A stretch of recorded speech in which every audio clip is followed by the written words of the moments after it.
हिंदी के सभी होनहार विद्यार्थी, आप सभी को नमस्कार। आप सभी का स्वागत। मैं कमल बिश्नोई आप सभी का स्वागत करता हूं। जो रीट परीक्षा है वो संपन्न हो चुकी है और यहाँ रीट परीक्षा में हिंदी से संबंधित जो प्रश्न आए गए हैं रीट परीक्षा 2022, वो हिंदी के जो प्रश्न हैं उनके ऊपर अपने चर्चा करेंगे कि उनके आंसर है वो क्या है। ये जो आंसर जो मैं आपको बताने जा रहा हूँ, ये आंसर कुछ पुस्तकों से भी कलेक्ट किए हैं, कुछ मेरी समझ के आधार पर भी है आंसर। जो चीज़ें मैंने पढ़ाई है, जो आपने सीखी है और जो मैंने पढ़ी है। लेकिन जो फाइनल आंसर है वो तो बोर्ड के आंसर ही माने जाएंगे। जो माध्यमिक शिक्षा बोर्ड की आंसर की आएगी वही फाइनल आपको माननी है।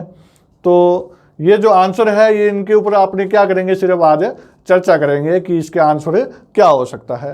चलिए स्टार्ट करते हैं अपने। ये जो प्रश्न पत्र मैंने उठाया है हिंदी का, ये जो शिफ्ट 3 है, जो पारी तृतीय है, जो 24 तारीख की सुबह पारी थी उसको तृतीय पारी रखा गया। तो उस पारी में जो भाषा फर्स्ट है हिंदी, उसका ये प्रश्न पत्र है। तो जिसका ये प्रश्न पत्र था वो ये वीडियो देखें। फिर अब देखिए इसका पहला प्रश्न है, अपने स्टार्ट करते हैं। पहला प्रश्न पूछा गया है कि निम्न में से मातृभाषा, राष्ट्रीय जागरण और सांस्कृतिक पुनरुत्थान को जिस शिक्षण विधि से बल मिला है वो कौन सी विधि है। तो सीधी सी बात है, मातृभाषा अगर शब्द आ जाए तो बेसिक शिक्षा दी गई हो, गांधी जी की ये विधि है। तो राष्ट्रीय जागरण मातृभाषा शब्द आ गया तो बेसिक शिक्षा ही उत्तर निकलेगा, क्योंकि गांधी जी ने मातृभाषा शिक्षण के ऊपर बल दिया था। तो बेसिक शिक्षा किसकी है? गांधी जी की ये विधि दी हुई है। फिर देखिए प्राथमिक स्तर के पश्चात पद्य और कविताओं का चयन करते समय ध्यान रखना चाहिए। तो प्राथमिक स्तर के पश्चात यानी कि उच्च प्राथमिक स्तर में जो कविता आप पढ़ा रहे हो वो कौन सी कविता आपको पढ़ानी है, उसका चयन करते समय आपको क्या ध्यान रखना चाहिए, ये प्रश्न पूछ रहा है। तो कविता की भाषा क्लिष्ट होनी चाहिए? बिल्कुल नहीं होनी चाहिए।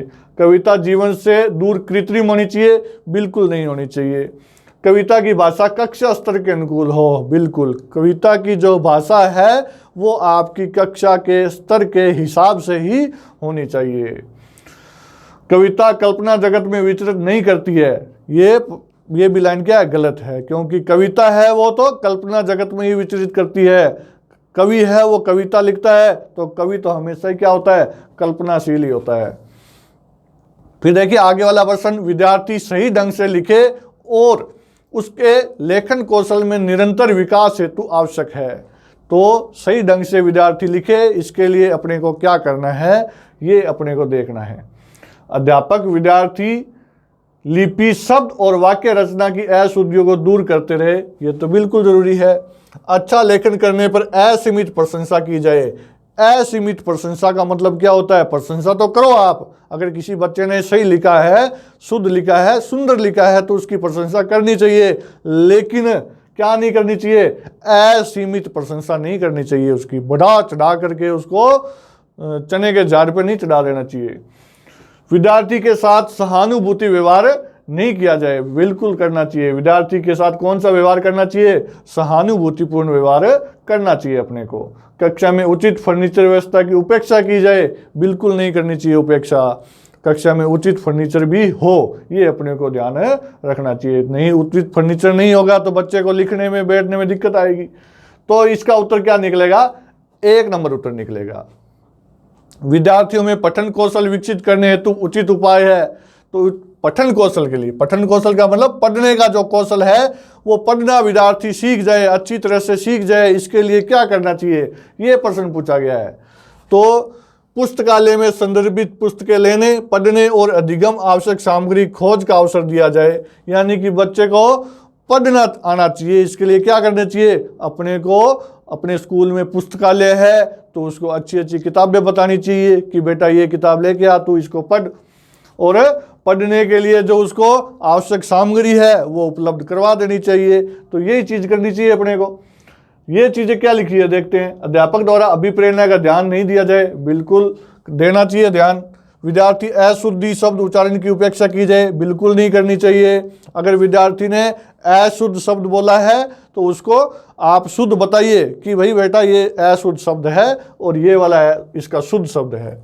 अध्यापक द्वारा प्रेम पूर्वक व्यवहार नहीं किया जाए, ये तो भाई करना चाहिए। अध्यापक को क्या करना चाहिए? प्रेम पूर्वक व्यवहार करना चाहिए बच्चे के साथ। फिर देखिए, निम्नलिखित में से मातृभाषा हिंदी शिक्षण की समस्या है, तो इसका उत्तर है वो संशयात्मक है। बी और डी में से एक उत्तर निकलने की प्रबल संभावना है। तो ये उत्तर तो हो नहीं सकते। बारकड़ी है हिंदी की, बिल्कुल है, समस्या कुछ नहीं है। देवनागरी लिपि की अवैज्ञानिकता, तो अवैज्ञानिकता है ही नहीं। जो लिपि है हिंदी की वो तो वैज्ञानिक लिपि है, तो उत्तर इन दोनों में से एक निकलने की प्रबल संभावना है। देखते हैं बोर्ड क्या आप इसको मानती है। फिर देखिए, निम्न में से भाषा शिक्षण पद्धति में सर्वोपरि स्थान है, तो भाषा शिक्षण पद्धति क्या है? भाषा शिक्षण है। यहाँ गणित शिक्षण होता तो ये ग्रीन बोर्ड हो जाता, यहाँ भाषा पूछा है तो भाषा तो पाठ्य पुस्तक सर्वोपरि स्थान है। निम्नलिखित में से एक विशेष प्रकार का भाषा शिक्षण साधन है जिसका वर्तमान में विद्यालय शिक्षण में सर्वाधिक प्रयोग करने हेतु बल दिया जा रहा है। वो क्या चीज है? ओवरहेड प्रोजेक्टर है। बिल्कुल इसके ऊपर बल दिया जा रहा है विद्यालयों में कि आप ओवरहेड प्रोजेक्टर है वो विद्यालय में लाइए। जो स्मार्ट क्लासेज है विद्यालयों में, जो स्मार्ट क्लासेज लगाई जा रही है, स्मार्ट क्लासेज विकसित की जा रही है, उनके उसमें क्या चीज है? ओवरहेड प्रोजेक्टर ही है उसके अंदर। स्मार्ट क्लास इसके ऊपर डिपेंड है पूरी। फिर देखिए, भाषा शिक्षण के द्वारा विद्यार्थियों के भाषाई ज्ञान एवं कौशल तथा उनकी रुचियों एवं अभिवृत्तियों में कितना विकास हुआ है इसकी सापेक्षित जानकारी प्राप्त करने हेतु कौन से दो कार्य करने होते हैं। तो यहाँ भी संशय अभी ए और डी के अंदर आवर्ती पुनरावृत्ति, उसको बार बार दोहराव करना चाहिए।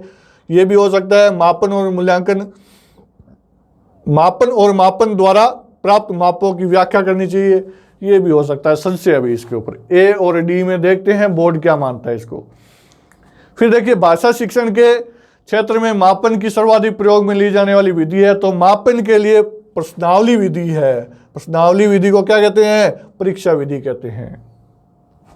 यदि विद्यार्थी कुसमायोजित से बच रहे हो, पढ़ने की और उनकी रुचि वृद्धि हो रही हो, उनके व्यवहार में यथा परिवर्तन हो रहा है, तो निम्नलिखित शिक्षण कारगर समझना चाहिए। तो अगर विद्यार्थी कुसमायोजन है उसका, वो उस कुसमायोजन से निकल रहा है और उसका विकास हो रहा है, पढ़ने में उसकी रुचि जागृत हो रही है, तो इसका मतलब सीधा का सीधा क्या है कि आपने उस विद्यार्थी के लिए जो भी उपचारात्मक कार्य किए, वो उपचारात्मक कार्य है उस विद्यार्थी की उस पढ़ने की जो वृद्धि है, जो उसकी रुचि है, उसको बढ़ाने का काम कर रहे हैं।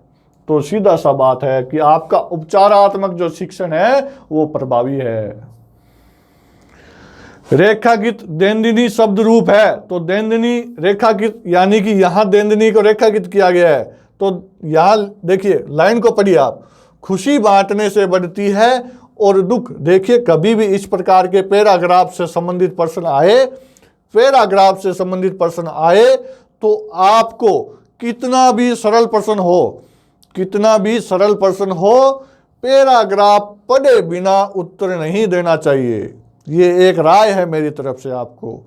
कई बार क्या होता है कि इस प्रश्न का उत्तर है वो ग्रामर की दृष्टि से नहीं पूछा जाता है, वो किसकी दृष्टि से पूछा जाता है? ये जो गद्यांश दिया हुआ है, इस गद्यांश में उस शब्द का क्या अर्थ है, ऐसा पूछा जाता है। तो एक राय है, ये राय आप ले लीजिए, नहीं तो कभी गलत हो गया 1 या 2% इस चक्कर में तो बहुत भारी पड़ जाएगा। देखा, सीधा सा लिखा हुआ है कि निम्नलिखित गद्यांश के आधार पर, वो ऊपर लिख चुका है, ये तो अपने पढ़ते नहीं है कि क्या लिखी हुई है लाइन, सीधा ही कहते हैं कि ये पूरा कौन पढ़ेगा, ये तो बोर्ड चीज़ है, तो इसको पढ़ना ही है, सीधा से उत्तर दे देते हैं, अपने को आता है। तो बचना चाहिए अपने को। जो एग्जाम करने का जो तरीका है वो तरीका यही है कि जो आपसे पूछा जा रहा है सबसे पहले उसको समझना चाहिए कि आपसे पूछा क्या जा रहा है। तो सीधी सी बात उसने लिखा है कि निम्नलिखित गद्यांश के आधार पर आपको इन प्रश्नों के उत्तर देने हैं। तो खुशी बांटने से बढ़ती है और दुख कहने से कम हो जाता है। दैनंदिनी कार्यकलापों में सुख या दुख की जो अनुभूति होती है वह अनायास ही व्यक्त हो जाती है। तो दैनंदिनी कार्यकलापों में यानी कि रोज रोज के कार्यकलापों में, दैनंदिनी का मतलब क्या निकल गया यहाँ कि रोज रोज जो कार्यकलाप कर रहे हो आप, रोज रोज जो काम आप कर रहे हो उसमें सुख या दुख की जो अनुभूति होती है वह अनायास ही व्यक्त हो जाती है। कि आप रोज रोज जो काम कर रहे हो, हर रोज जो भी काम कर रहे हो उसमें कभी ना कभी आपको सुख और दुख की अनुभूति हो ही जाती है। तो दैनंदिनी का अर्थ क्या निकल गया? रोज रोज निकल गया। तो रोज रोज अव्यय शब्द है। अनुकूल का विलोम है, अनुकूल का विलोम है तो प्रतिकूल होता है, सीधी सी बात है। चिंतन शब्द का संधि विच्छेद चिम और तन होता है। क्या होता है? चिम और तन होता है। ये मैं वाला नियम है, मैंने संधि व्यंजन संधि बताई थी उसमें मैं करवा चुका हूं इसको। फिर देखिए अभिव्यक्ति समासिक पद में समास निहित है। तो अभिव्यक्ति में क्या है? अभि उपसर्ग है, अभि उपसर्ग है और अभि गुणवाचक उपसर्ग नहीं है। ये ध्यान रखना, आप कभी भी उपसर्ग देख करके अव्ययभाव समास नहीं करना चाहिए। अपने को उपसर्ग देखना है कि उपसर्ग है वो गुणवाचक तो नहीं है। गुणवाचक उपसर्ग है तो कर्मधारय में जाएगा, लेकिन यहां गुणवाचक नहीं है उपसर्ग, तो आपको क्या करना है?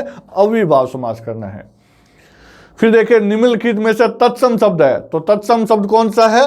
अनायास। कौन सा शब्द है? अनायास। ये सीधी सी बात है कि उपसर्ग जो होते हैं हिंदी में, जो संस्कृत के 22 उपसर्ग होते हैं, मैंने बताया था आपको कि हिंदी में संस्कृत के कितने उपसर्ग होते हैं? 22 उपसर्ग होते हैं। उस 22 से भी कुछ ज़्यादा होते हैं, लेकिन गवर्नमेंट किताबों में सीधा संख्या दे रखी है कि 22 होते हैं, तो अपने 22 पे ही बात करते हैं। 22 जो उपसर्ग होते हैं हिंदी के, हिंदी में किसके उपसर्ग होते हैं? संस्कृत के होते हैं। वो जो उपसर्ग है, जो 22 उपसर्ग है, वो 22 उपसर्ग अगर किसी भी शब्द के आगे लगा हुआ है तो वो तत्सम शब्द है। ये बात मैंने बोली थी आपको। तो ये अन उपसर्ग लगा हुआ है इसके आगे। कौन सा लगा है? अन उपसर्ग लगा है, अन और आयास। तो अन उपसर्ग लगा हुआ है, वो अन उपसर्ग उन 22 में शामिल है, तो तत्सम शब्द यही है। फिर देखिए बीमार शब्द के सही पर्यायवाची शब्द कौन से है? तो बीमार अस्वस्थ मनोदशा है, वो बीमार को नहीं कहते, वो मन की एक दशा है। तो ये तो ऑप्शन गलत हो गया। फिर आदि, आदिग्रस्त, ग्रस्त और आदिग्रस्त। यहां देखिए अस्वस्थ, रुग्ण और व्याधिग्रस्त, अशक्त, रोगग्रस्त और रोषयुक्त। रोषयुक्त भी 12 हो गया। तो यहां उत्तर नंबर क्या निकलेगा? बी निकलेगा। अस्वस्थ उसको बीमार कहते हैं, रुग्ण होता है उसको बीमार कहते हैं, और व्याधिग्रस्त है उसको भी क्या कहते हैं?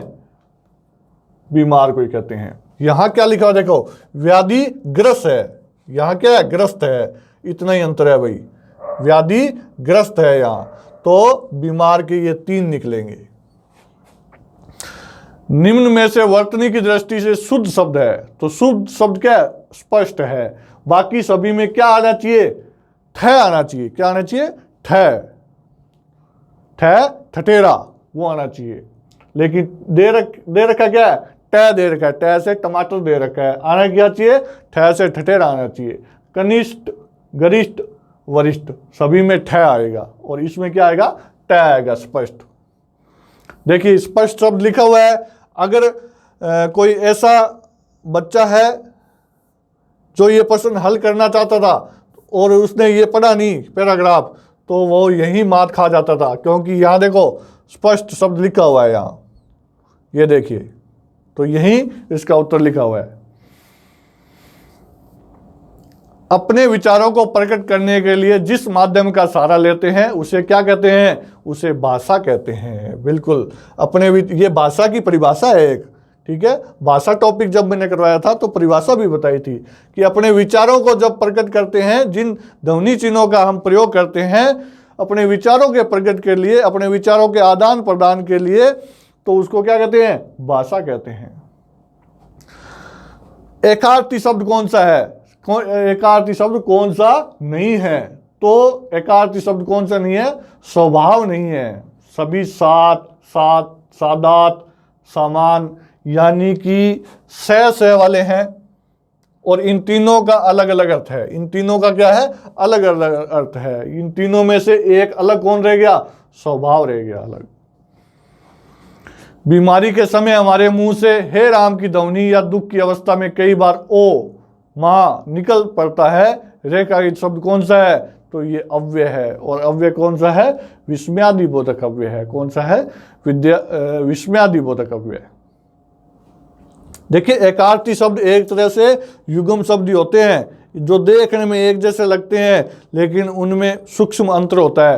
तो देखने में ये तीनों एक जैसे लग रहे हैं लेकिन इन सभी में सूक्ष्म अंतर है और ये इन तीनों से क्या है? अलग है।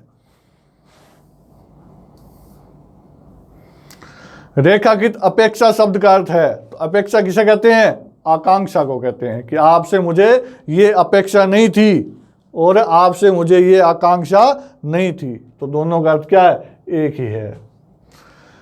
भूतकाल का आपसे वाक्य पूछ रहा है तो पूरे के पूरे पेज को भेजना आसान हो गया है।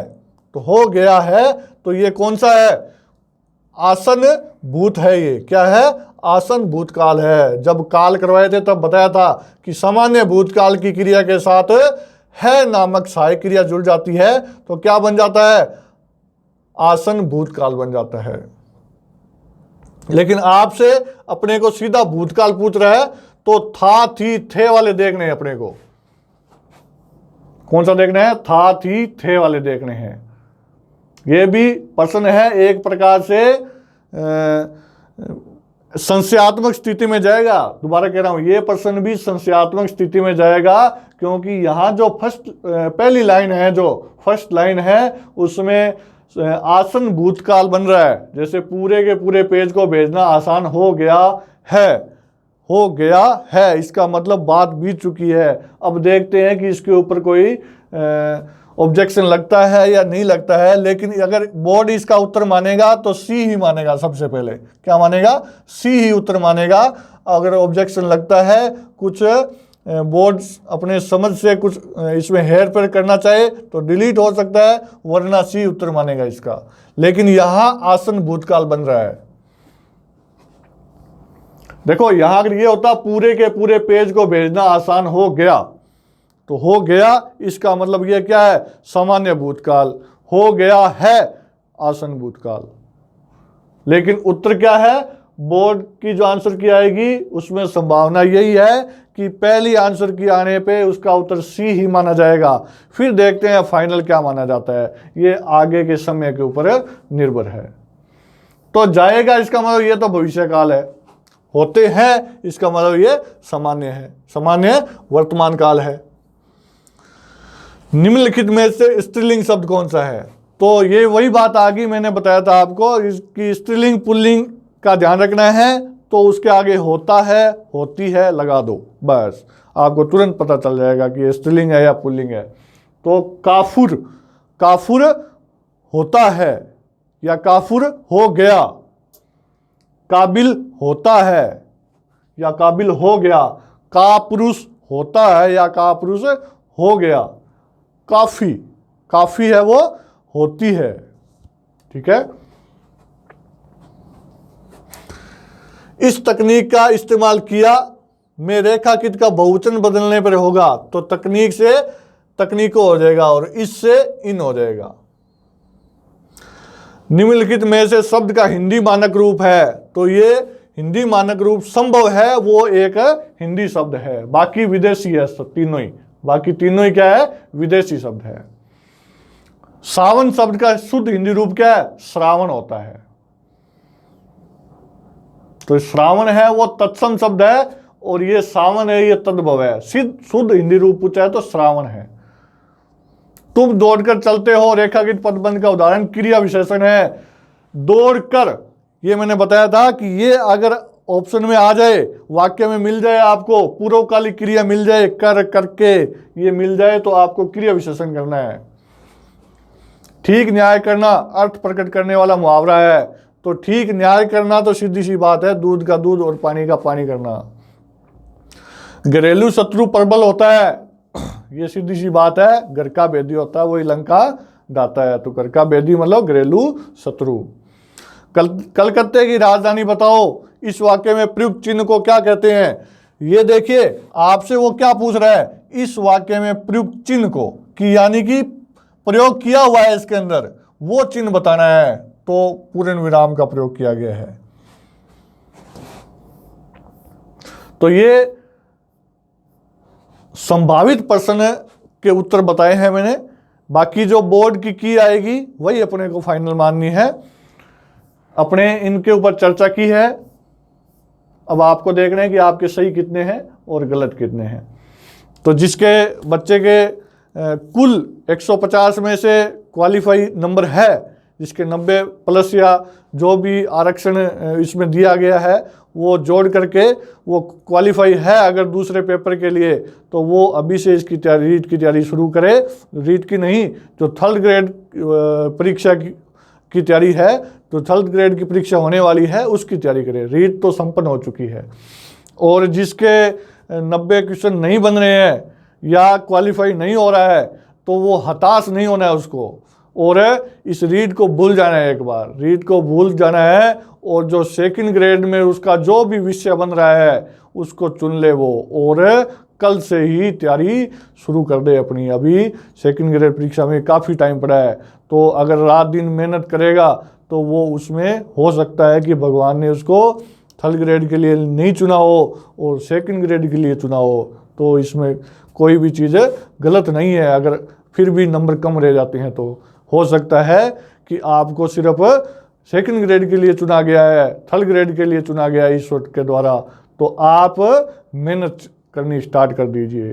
ठीक है, हिंदी अगर सब्जेक्ट है आपका तो आप मेरे साथ जुड़ सकते हो। ठीक है, धन्यवाद।